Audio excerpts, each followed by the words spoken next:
Hello and welcome to another Houdini tutorial from me, Zybrand. Today I'm going to show you how I created this video for Thank Your Patron Day. If it's not obvious what's going on in the video, it's a meshed Pyro simulation, and the first half of the video will cover the Pyro simulation and how I set that up, and then the second part will be how to take that volume information and turning it into a renderable mesh. Okay, let's get started. We'll build this one from scratch, so I'll drop down a geometry node, call it Pyro Mesh, and dive inside, and I'll create a box node, and this box is going to control the dimensions of our simulation, and I'll make it 8 by 5 by 5. Let's see if that's... Actually want it to be 18Z. And there we go. And the back of it's going to be the base where everything comes from. So I'll select the back face, hit delete, and set delete non-selected. And I'm just going to kind of demonstrate this with one plume, but I'll do it in a way so it can expand to be the exact setup that I used in the video as well, with multiple plumes of smoke coming out of the board. So I'll get a scatter node, and I'm just going to set it to 1. Oops. There we go, one of them. I just want to kind of center it. Okay, that's close enough to being in the center. The point count will control how many smoke plume sources there are. And to create the source, I'm going to copy 2 points, set that to the second input, and make my first input a tube. And I'm going to change it to Z-axis. I'm going to cap it and make the size 0.5 by 0.5. And then I want it to sit nicely on the back of that surface. So I'll copy the height, paste it into Z center, and divide by 2. Now it should sit nicely against that, like so. Now we need to create all the sourcing stops. So I'll get a Pyro source. And we're also going to need a attribute noise.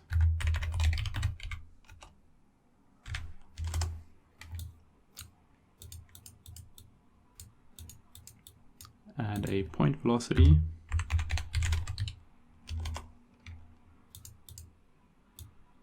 And then a rasterize attributes.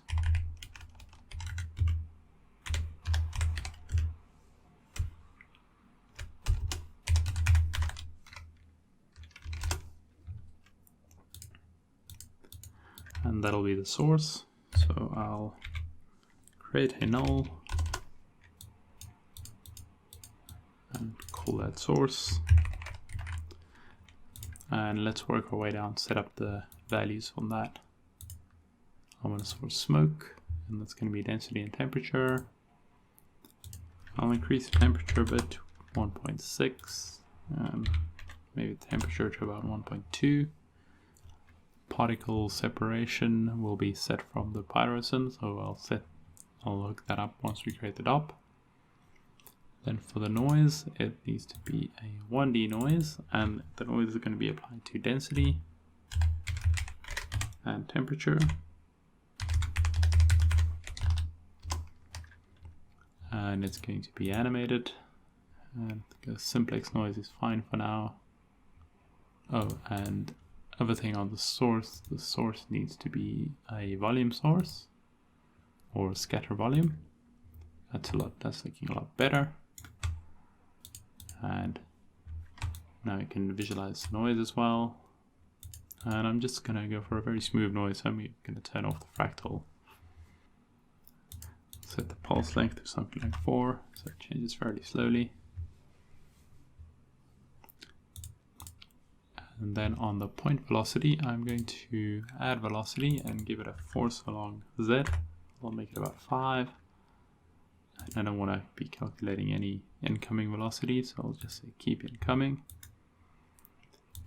And I'm going to add some curl noise as well. I'll set the value of that to about 0.5, and I think I'll keep the rest at default. Yeah, that should be fine. And then on the attribute rasterize, I want to rasterize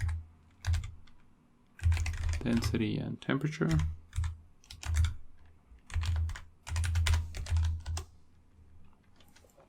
Again, I'm going to set the voxel size from the simulation. I'm not going to use a coverage attribute for now. And I just want to go back and play this and see what the noise is looking like. Yeah, so it's changing very slowly. Maybe we can decrease that pulse length to something like 2 to see what that looks like. Yeah, it's a little bit better. And I'm just going to give it a different offset. Just make it a bit more interesting. It's always better to have an offset far away from 0. Okay, and that's how the sourcing works. Next up, we need a DOP so we can create the Pyro sim. We'll drop that down, call it Pyro DOP.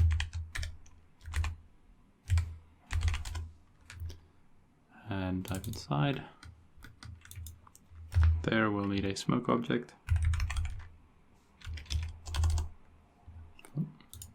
A smoke solver. Actually a pyro solver. And a source volume.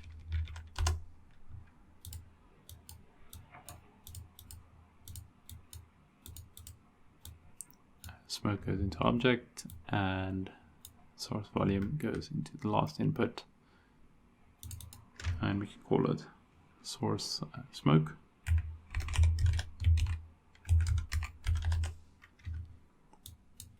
And then I'm also going to create a resize container.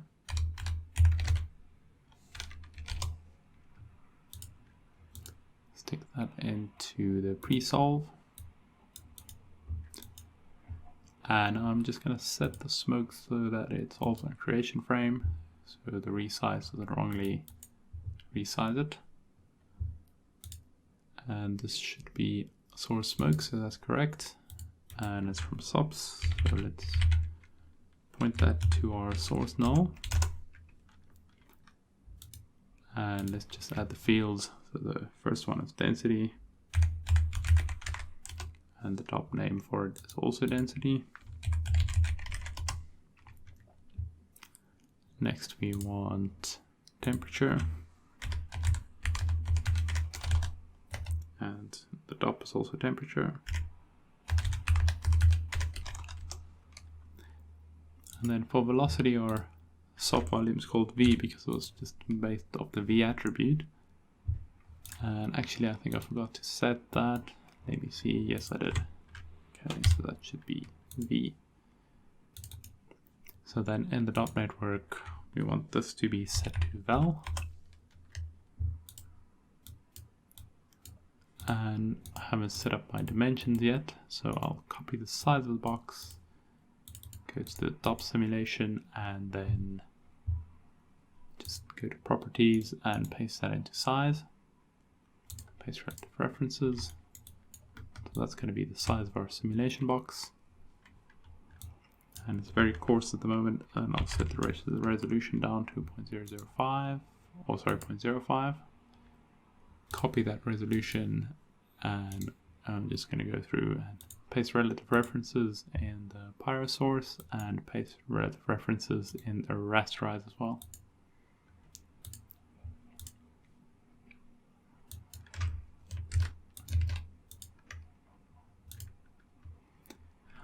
And I'm just going to use the density as a coverage attribute to smooth out the edges a little bit. Okay, going into the top, this should work now. Let's hit play, and yes, that is working. The immediate problem for what we want is that the buoyancy is pulling the smoke upwards, and for the simulation I don't actually want the smoke to go up. I actually want it to hit this wall so that it folds up the wall and whatever other collision object there is, like say the font I used in the video. So to do that, I am going to change the buoyancy direction to Z. And also the buoyancy is a bit strong, so I'll set it to 0.05. And the other thing is I want the smoke to fill up the box, so it looks like it creates a box. So I'm also going to turn off the cool rate and hit play on that again. Okay, massive mushroom effect, but that's doing pretty much what we want though, except it's not colliding with the box. So to change that, I'm going to select the smoke object and turn on close boundaries. I also want to have a look at what the temperature is doing, so I'll turn on temperature visualization, and I'm just going to change it to YZ, so we have a better view of it, and hit play again. Now we can see the density and the temperature. It's looking pretty cool, but the temperature is very smooth. I want to change that. So I'll go into temperature diffusion, and I'm going to drop that way down to say 0.1. I'll hit play again. And that's looking a lot less smooth, and I think I'm going to go for that for now. Okay, I'll turn off the temperature visualization again. And it's probably a good time to import this back into SOPs and kind of get an idea what this is looking like with some lighting on it. So go to the last frame, jump up and get a .io.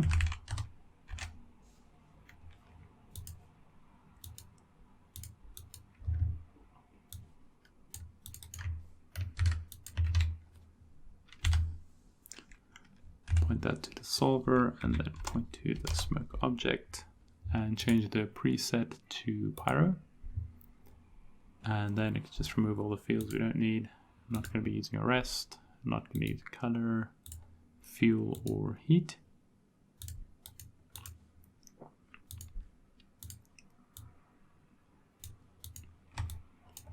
Okay, so that is our base smoke simulation. And just to get a better view of what it's doing, I'm going to create a point light, move it up and out, maybe somewhere up there, and just increase the exposure so you can see how a simulation is looking in more detail, instead of something that's just completely lit flatly. And I'm just going to copy this, move it down as well, maybe somewhere down there, drop that down. It's just to add a little bit of light. And these are just modeling lights, like, I'm not going to use them for rendering.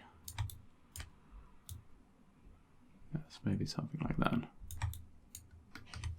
Maybe increase that one a little. Now if I scrub back, you can see what's going on in the smoke simulation. It's looking like a very smooth bubble, which is kind of cool, kind of what I'm going for, but do want a little bit more breakup in there. So we already have a little bit of curl noise. I think I'm going to bump that up just a little bit to 0.6. And drop the swirl size on that to 0.5.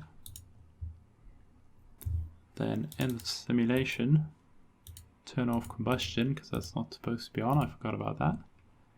Go to shaping, turn on disturbance, and that can be at low value like 0.1.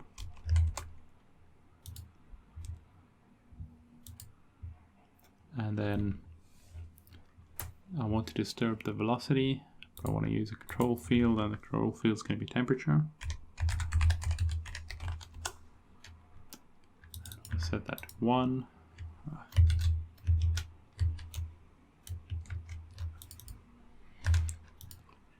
and then the range should be 0.05 because I just want to target that tiny area where the temperature fades off to 0. And the block size can be 0.125. So I think 0.2 is going to be too big for the simulation.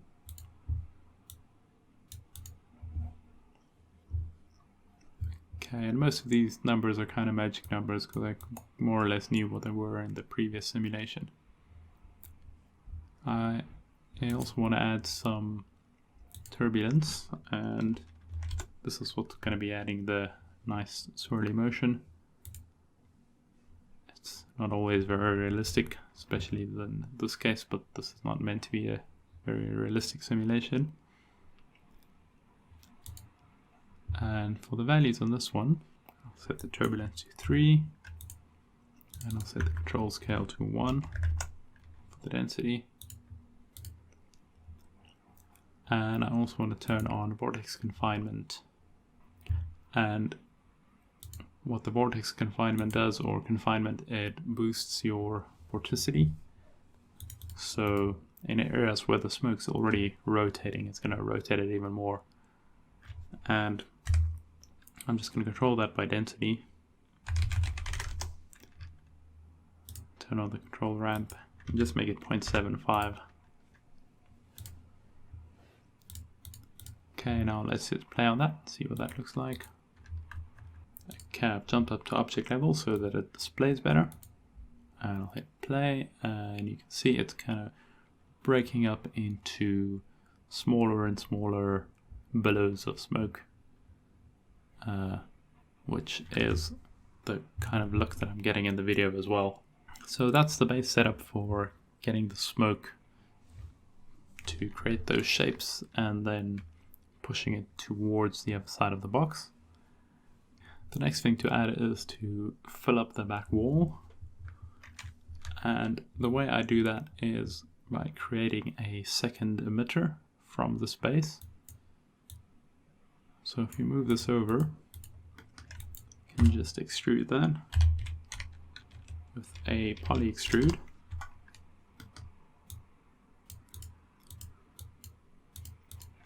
Like that. And I want to output it back. And the amount I want to extrude is minus 0.5 because I want that to go into the box. And for the rest of it, I can copy over the Pyro source, paste that there, and I'm going to merge it in before the rasterize. And because it's all just points, it's all just going to be added in there together before the rasterize, and all going to rasterize to one volume. But I don't want the wall to move initially, so I'm not giving it any velocity, and also I am not going to give it any temperature. Buoyancy is affected by temperature. If the temperature is 0, the gas isn't going to be buoyant. So if we go back to the simulation, let's look at it from the side. You can see I've got the whole block rasterized into a mid volume now. And if I hit play on that, there's some stuff happening to it, but because it doesn't have the initial velocity, it's not shooting out. Let's go up.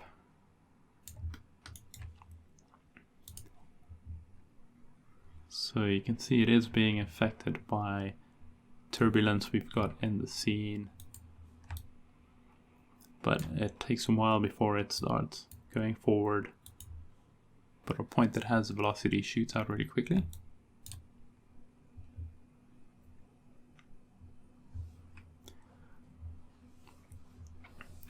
And in this case, for this simulation, this is pretty much filling up the whole box by itself, which is looking pretty cool.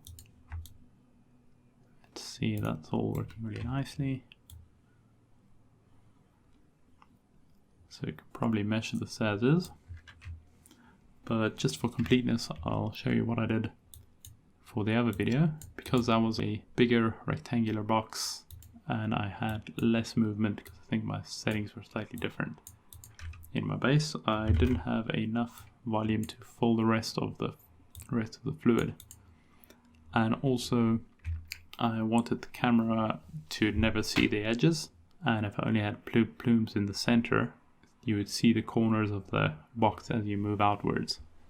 So to compensate for that, I created a third emitter, and I used the base again with a poly expand.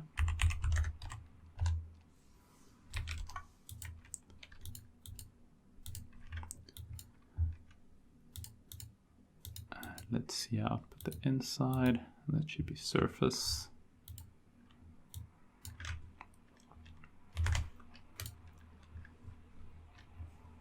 So with the poly expand, you can create these 2D extrusions, and I'm using that to my advantage to build an edge around this volume. And again, I can copy my source.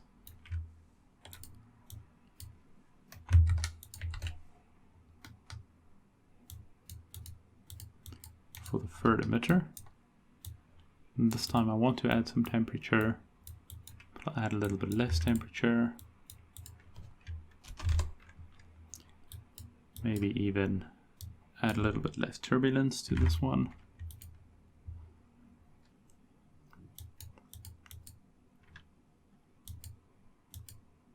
And maybe even a little bit less density.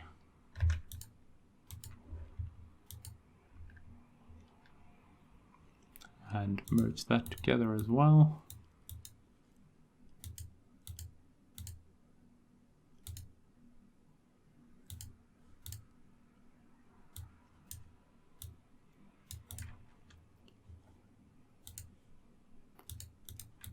Now I should probably move to the side, because this is the side that looked like it was filling up a bit slower. And if I hit play, you have some weird shadowing effects, but I don't think that's too much of a problem. But you can see that's filling up the edges. Yeah, you can see there's more around the edges. And that's what I kind of used to fill up the whole box. Now, if you just want to see that on its own, you can bypass the merge. And let me hit play on that. And you can see how that is creating this edge volume.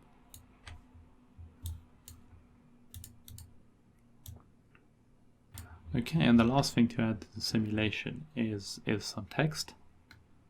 So I'll create a font sub. And I'll just create a capital Z. Just display that for now, and I want to template the box. And it's not very bold, so I'll just see if we can get a font that's a bit bolder than that.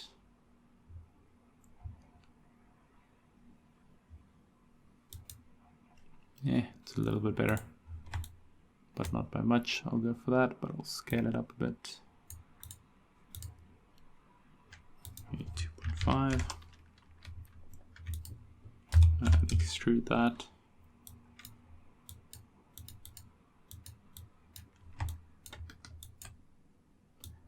And this is going to be a secondary collision shape, which we're going to use to create a negative space to draw with the volume. Like that. And now let's get a transform. And I'm going to move that into position.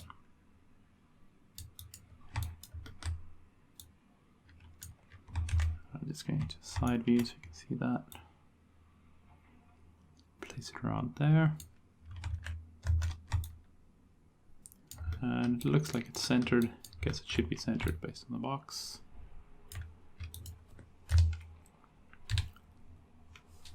And then this needs to be turned into a VB, so I'll get a collision source. And I'll keep the geometry as well so we can display that. So this will be col geo for collision geo and col VDB.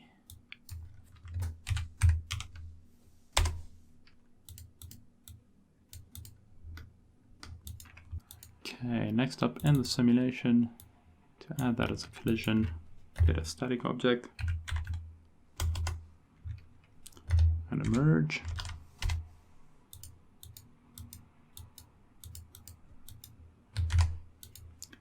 And then I'll point that up to col geo, and the subpath can just be dot dot dot dot slash. Then that's a volume collision. It's going to be volume sampled, and I'll set it by size, which I'll link to the simulation. And then the proxy volume is the last thing to add, which will be the collision VDB. Okay, and we can display our collision geometry just to see if that's working, and that is. And I want to again just copy that division size and set that to there as well. Now our VDB should be the correct resolution coming in. See what that looks like. That looks a bit better. And it's not deforming, so that's all working good. Okay, that should now collide. I'm just going to drop the resolution a little bit again. Or make it a bit more coarse. Just hit play, and let's just see if that's working. I think the flickering you're seeing is just a lighting glitch in the viewport. I'm not worried about that. Let's see what happens when we get to the end.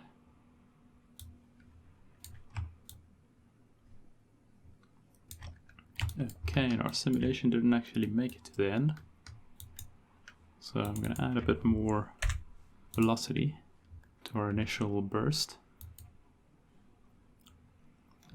And maybe a bit more velocity to the side as well. Could maybe bump up the density a little bit as well. And maybe drop the curl noise a little bit so it has a bit more direction. And I'm also going to set the sub-steps to 2. Remember I did it on the previous one as well. It tends to give you a little bit smoother simulation.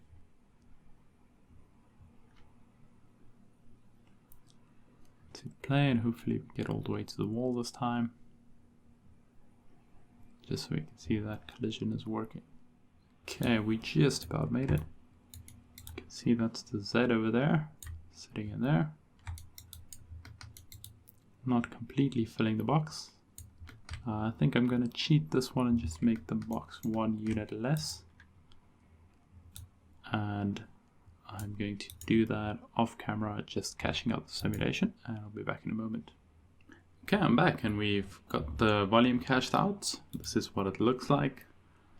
I still have the flickery light in the viewport, but the sim is looking good, and we get proper definition on the Z print at the end now. Okay, let's go ahead and mesh this. I'll go to this frame, and before I mesh it, I should just mention I forgot something in the previous part, and that is, I'm just going to scrub to a bit that's cached. That is adding a convert to VDB and merging vector fields before caching it out. So I'm setting it to the format that I want to use before I cache, and then because VDBs can use a single vector field instead of the 3 split ones, I just use a vector merge to merge those together. Okay, now let's go ahead and mesh. I'll scrub to around there. And we need to convert this to a signed distance field. So I'll get a convert VDB.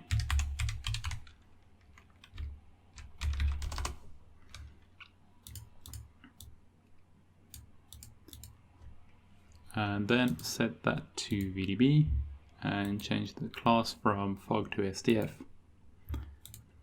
And there we can already see a surface field. And the way this works is this ISO value controls at what value the surface is measured when converting from fog to SDF. So if I scrub around, you should see it change. If I go all the way down to 0, then there should be nothing because there is no values below 0 in the smoke. So I'll set that back up to 0.5, and I'm just going to scrub through it by whole numbers to show you. You can go deeper and deeper into it, and now the distance sits at a value of 55.5, so where the volume is really dense in the center. I don't want that, so I'll go back to 0.5, and then you can get a number convert. So convert VDB again, and I'll leave some space because we're going to add some extras, and that can be converted to polygons. And that's already a basic mesh from a Pyro simulation. And I'll set the adaptivity to 0.05 just to reduce the mesh in the flat areas and save on poly count. So the basic backbone is just 2 converts, and there's 2 ways of controlling what the surface looks like now, and that is before it's an SDF and after it's an SDF. Before it's an SDF, it helps smoothing the mesh, and let me just show you an example. So I'll go a bit further in, and this is still a bit low res compared to the other one I did. And also I forgot to isolate the density. So you can see there's more than one surface there, because it still has a temperature field in there as well. So I'll drop down a blast.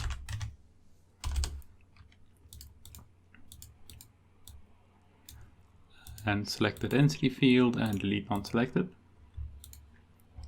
Now we're left with just our density field. And that's fairly coarse. So what I found helpful to add detail to the mesh and to help preserve sharp features like some of these folds is to resample the input volume using a VDB resample. So I'll get one of those.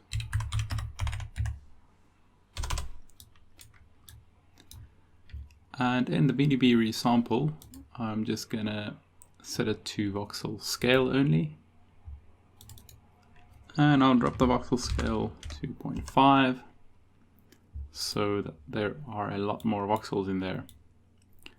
Now you can immediately see a problem with that, and we're getting some pretty significant banding. And there are a couple of things that help get rid of the banding. Because this is just a volume, we can smooth the volume. So I'll get a VDB smooth, and it's a smooth, not a smooth SDF, because smooth SDF we'll use down there when it's a signed distance field. You see a weird thing happening as soon as the smooth gets applied, is the volume actually expands. The reason for that is the large difference in values in the volume. So you've got values smoothing from between, say, 50 to 25 to 0, and you actually end up with this expansion effect because there's more high values than low values. To get around this expansion problem, I'm going to use a volume wrangle to modulate the density, and it also adds some further controls to manipulate the volume and control the final look. So I'll get a volume wrangle.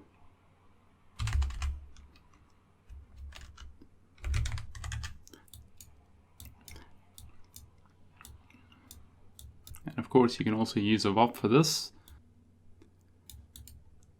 And I'm going to bind the density to a float value called D. I'll say D equals at density. And then I'll create a fit range for that. So I'll say D equals fit, and what I want to fit is D itself, and I'll create a min and a max channel for that. So say channel F, and I'll call that min density,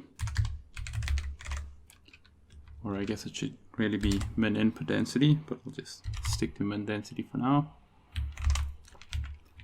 And I'll call the other one max density.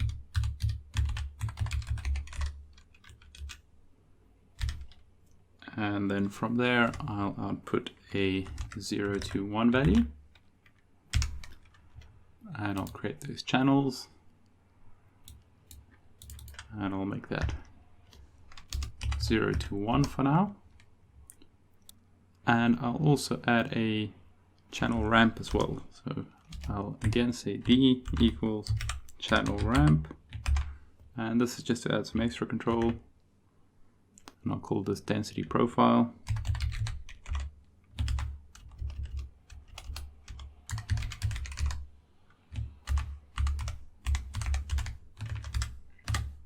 And it's that 0 to 1 density that I want to feed into the ramp. And then lastly, this needs to be applied, so I'll say at density equals D.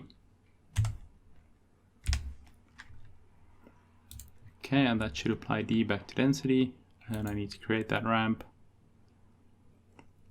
And there we go. And now that I have the 0 to 1 volume, the smooth doesn't bulge out anymore. And of course, you can also add a final multiplier if you want to control that range. So say channel F, and just call it density scale.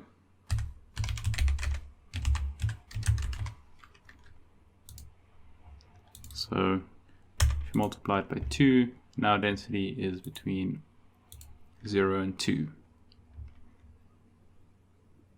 And then this ramp can be used to sculpt it a bit as well.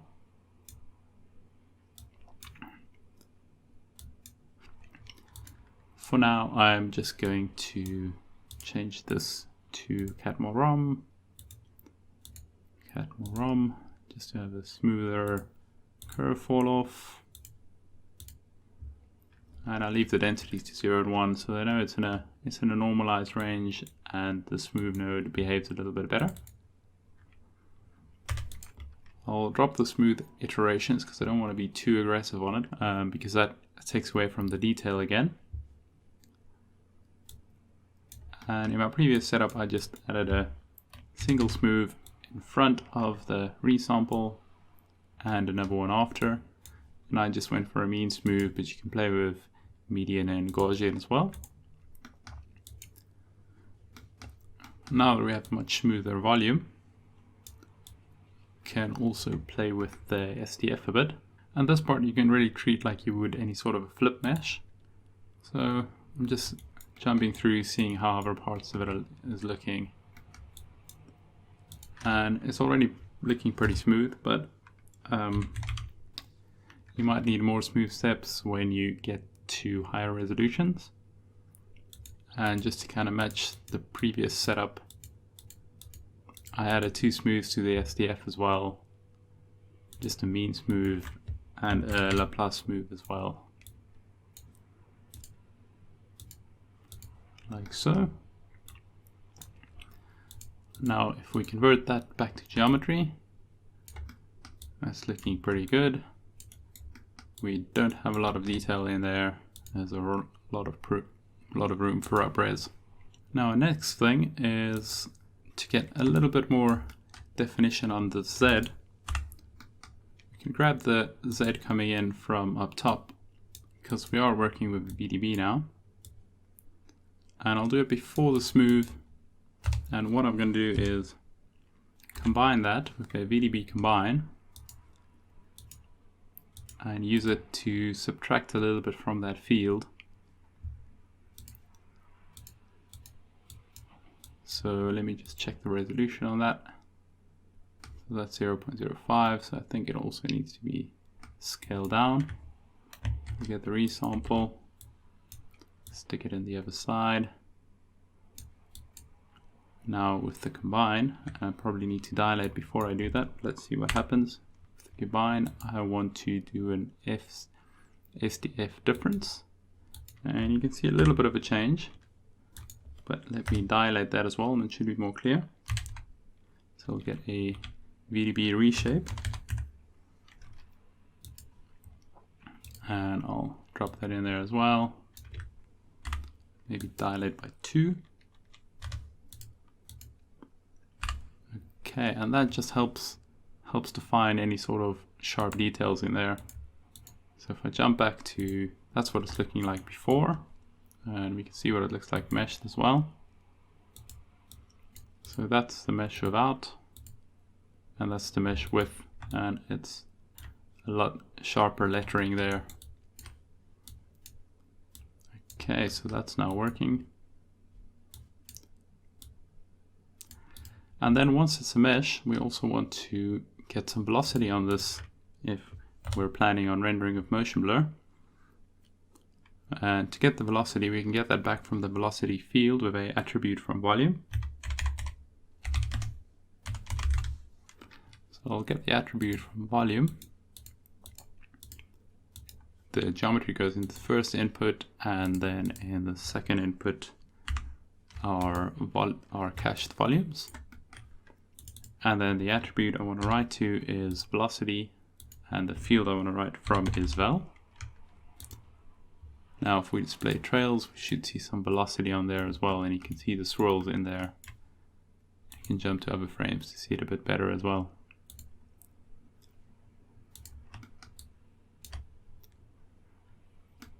And that is the whole of the meshing setup.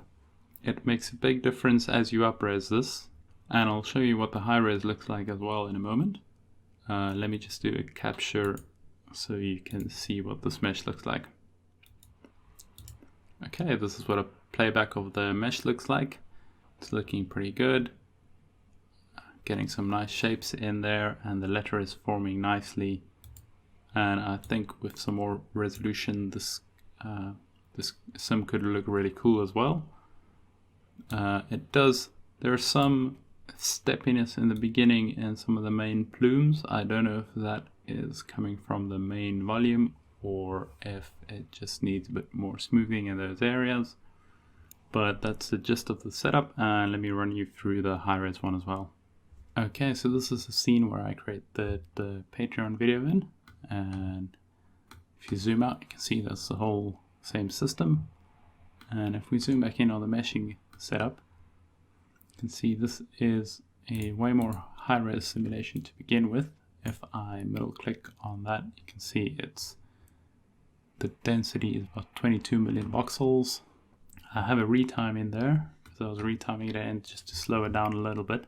Then isolating the density, and on this one I found what helped was to scale the density a bit as well, because of the high values in some areas compared to other areas. It affected the way it's moved. So I've scaled the density down to 0 to 1 value, and also added a ramp to be able to control it. And then there's a VDB activate, same as before, smooth, resample, smooth, convert to VDB, and you can see the kind of detail you can get in there. And then goes all the way down to the meshing in the end. And you end up with a geometry that looks like this. And that's ready to render. Okay, I'll create a bonus walkthrough video about how I lit and rendered the scene for the $5 plus patrons. That's it from me. Thanks. Bye. If you enjoyed this video and you want to see more like it, follow me on Vimeo or have a look at my Patreon page. And if you're not a patron yet and you find this video helpful, please consider subscribing. And as always, to all my patrons, thank you very much for your continued support. That's all from me. Bye.